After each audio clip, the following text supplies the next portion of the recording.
अस्सलाम वालेकुम guys spoken English class with Atif Khan के साथ आज हम next day to day English conversation sentence को देखेंगे।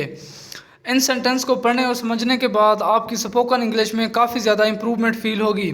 सो देखते हैं इनमें से कौन से वो 20 day to day English conversation sentence हैं। फर्स्ट है नाइस टू मीट यू। ये जब हम किसी अजनबी बंदे से मिलते हैं तो मिलते वक्त और जब मुलाकात हमारी ख़त्म होती है तो उसके बाद हम ये बोलते हैं नाइस टू मीट यू। इसका मतलब है कि आपसे मिलके अच्छा लगा। जब कोई बंदा आपसे कह दे कि नाइस टू मीट यू तो फिर आपको फ़र्ज़ बन जाता है कि आप उसको जवाब दें कि pleasure is all mine. So इस तरह ये हम nice to meet you use करते हैं। आगे देखते हैं next, don't be reluctant. Reluctant mean हिचकिचाहट, कि आपने हिचकिचाहट फील नहीं करनी। मीन कि आप कोई क्वेश्चन कर रहे हैं सर से, कोई चीज़ समझ नहीं आ रही या किसी ऐसे बंदे से बात करना चाहते हैं या कोई ऐसा बंदा जो अथॉरिटी में आपसे हायर लेवल पे है, तो आपको उनसे बात करते हुए हिचकिचाहट फील नहीं करनी चाहिए। तो इसमें रिलेटेड कोई और बहुत से सेंटेंस हो सकते हैं, लाइक डोंट बी शाय, कि आपको शर्मिला होने की ज़रूरत नहीं है। सो इस तरह हम इनको यूज़ कर सकते हैं यहाँ पे। और नेक्स्ट देखते हैं, I really appreciate. I really appreciate if you do something for me. I really appreciate if you come to in my home.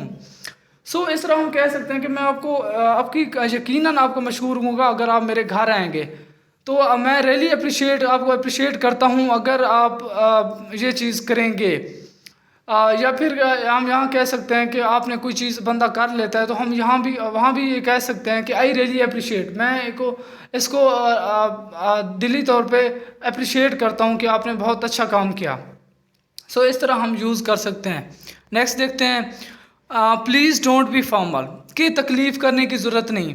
जब आप किसी दोस्त के पास जाते हैं तो वो तकल्लुफ़ करने लगता है, तो बहुत ज़्यादा आपकी अवगत करने लगता है, तो आप उसको कह सकते हैं प्लीज़ डोंट बी फॉर्मल, कि आपको इतना ज़्यादा ज़हमत उठाने की ज़रूरत नहीं है। सो नेक्स्ट, हाउ ट्रेजिक, कितना तकलीफ़दा है। सो हम कह सकते हैं कोई बंदा अगर आपको कोई बुरी बात कहता है या ऐसी बात बताता है जो आपके लिए थोड़ी सी डिफ़िकल्ट होती है या फिर आपके लिए थोड़ी तकलीफ़दा होती है, तो आप कह सकते हैं हाउ ट्रेजिक, कितनी तकलीफ़दा बात है। सो नेक्स्ट है, I never had that before, मैंने इससे पहले नहीं सुना। कोई बंदा आपको कोई वाक़या बताता है या कोई ऐसी बात बताता है तो आप वहाँ कह सकते हैं कि I never had that before, मैंने इसके बारे में इससे पहले नहीं सुना। या फिर ये हो सकता है कहीं कोई वाक़या बता दे किसी का, किस चीज़ का, आपको उसके बारे में पहले पता ना हो, तो आप वहाँ ये कह सकते हैं। Next, you had better keep silent, इससे बेहतर है कि आप खामोश रहते।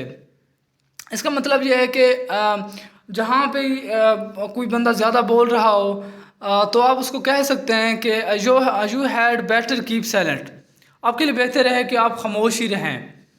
या फिर कोई बंदा ऐसे ही कोई महफिल में बैठे हों तो और कॉन्फिडेंस हो रहा हो या फिर कोई ऐसे बातें कह रहा हो जो दूसरे की दिल आज़ारी हो रही हो, तो आप कह सकते हैं you had better keep silent. So next है, सी यू टुमारो, इसका मतलब है कि कल मिलते हैं इंशाल्लाह। सी यू टुमारो इंशाल्लाह। सो मेट नेक्स्ट टाइम इंशाल्लाह। सो इस तरह हम कह सकते हैं कि कल मिलते हैं इंशाल्लाह। आगे, इज़ एवरीथिंग ओके, जब आप किसी दोस्त को टेक्स्ट करते हैं तो आप अगर वो आपसे प्रॉपर तरीके से बात नहीं कर रहा या फिर सही रिप्लाई नहीं दे रहा या फिर कोई ऐसी कन्फ्यूजन है, लेट रिप्लाई कर रहा है, आप कह सकते हैं इज़ एवरीथिंग ओके। या फिर कहीं किसी किस्म की वो ट्रबल फील कर रहा है या फिर अगर आप उसके साथ बैठे हुए हैं वो थोड़ा ख्यालों में गुम है, तो आप उसको कह सकते हैं कि इज़ एवरीथिंग ओके, क्या हर चीज़ ठीक है। क्या आप थोड़ा सा बेटर फील कुछ कन्फ्यूजन में हैं, क्या बात है बता दें। सो इस तरह हम कह सकते हैं is everything okay. What is going on, कि अब क्या हो रहा है। अब किसी को टेक्स्ट करते हैं उसे पूछने के लिए भाई आप क्या कर रहे हैं, तो आप कह सकते हैं व्हाट इज़ गोइंग ऑन, क्या चल रहा है। नेक्स्ट है गॉड ब्लेस यू, अल्लाह ताला तुम पे रहमतें नाजिल करे या तुम्हें बहुत ज़्यादा दे, बहुत ज़्यादा अता करे। इस तरह हम जब किसी को कोई दुआ देते हैं या फिर नई ख्वाहिशात का इज़हार करते हैं व्हाट्सअप पे बात करते हुए या किसी भी टेक्स्ट करते हुए, तो हम कह सकते हैं गॉड ब्लेस यू, खुदा तुम्हें मज़ीद अता करे या खुदा तुम पे रहमतें नाजिल करे या अल्लाह तुम्हें अजर दे। सो इस तरह हम कह सकते हैं God bless you. Always be happy and keep smiling, हमेशा खुश रहें और मुस्कुराते रहें। जब आप अक्सर किसी को नई ख्वाहिशात का इजहार करते हैं तो आप ये फ़िक्रा यूज़ क्या करें, always be happy and keep smiling. इससे बड़ा अच्छा इंप्रेशन जाता है, अगला बंदा के दिल में आपके लिए एहतराम पैदा होता है। तो ये फ़िक्रा हमेशा यूज़ कीजिएगा। नेक्स्ट है आई हैव नो आइडिया, कोई बंदा आपसे पूछता है कि यार ये चीज़ क्या है, आप कह सकते हैं आई हैव नो आइडिया, मुझे इसके बारे में कुछ पता नहीं है, मुझे इसके बारे में कोई वो नहीं है। या कोई बंदा कहता है यार ये फ़लाँ स्टोरी क्या है, फ़लाँ वाक़या है, इसका क्या कोई थोड़े से बता दें कि क्या हुआ था, ये क्या है, तो आप कह सकते हैं आई हैव नो आइडिया, मुझे इसके बारे में कोई पता नहीं है। नेक्स्ट है आई इट वॉज जस्ट जोक, अगर आप किसी से बात करें वो बुरा फील कर जाए तो आप कह सकते हैं कि मैं तो जस्ट मजाक कर रहा था, ये तो सिर्फ मजाक था। अब मजाक मजाक में आप किसी से बात कर लेते हैं, वो बुरा फील कर जाता है, तो आप कह सकते हैं इट वाज जस्ट जोक, ये जस्ट मजाक ही था। It was just slip of tongue, इसका मतलब है ये गलती से मेरी ज़ुबान से फिसल गया।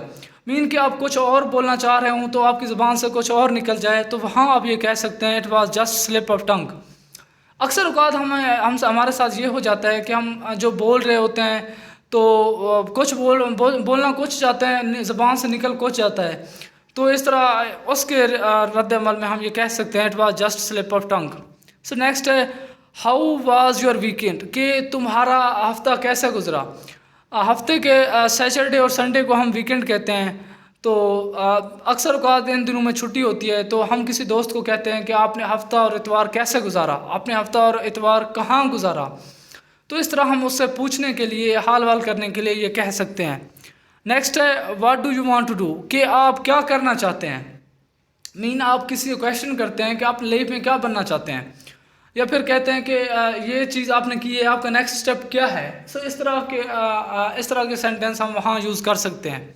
सो नेक्स्ट है एब्सोल्युटली नॉट, तो हम यहाँ कह सकते हैं जहाँ मुकम्मल तौर पे इनकार करना हो, या कोई बंदा कहता है कि यार कोई आपसे डिमांड करता है कि मुझे इतना पैसे चाहिए, आप कह सकते हैं एब्सोल्युटली नॉट, मेरे पास नहीं है, बिल्कुल भी नहीं।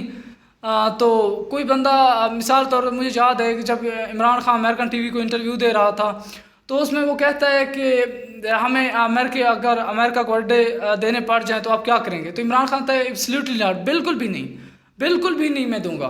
सो इस तरह के लिए हम जब मुकम्मल तौर पे इनकार करना हो ना, तो हम वहाँ पे कह सकते हैं एब्सोल्युटली नॉट। सो नेक्स्ट है एज सोन एज पॉसिबल, जितना जल्दी हो सके उतना, जितना जल्दी मुमकिन हो सके उतना जल्दी करें। कोई आपको बंदा कहता है कि यार मेरे जनाब भाई की वो मसला हो गया है, तो आप जितना जल्दी हो सके, मुमकिन हो सके आप वहाँ पहुँचें। या फिर कोई बंदा कहता है कि मुझे पैसे ज़रूरत हैं, तो आप वो कहता है कि एज सोन एज पॉसिबल, जितना मुमकिन हो सके जल्दी आप जो है ना वो पैसे मुझे दे दीजिएगा।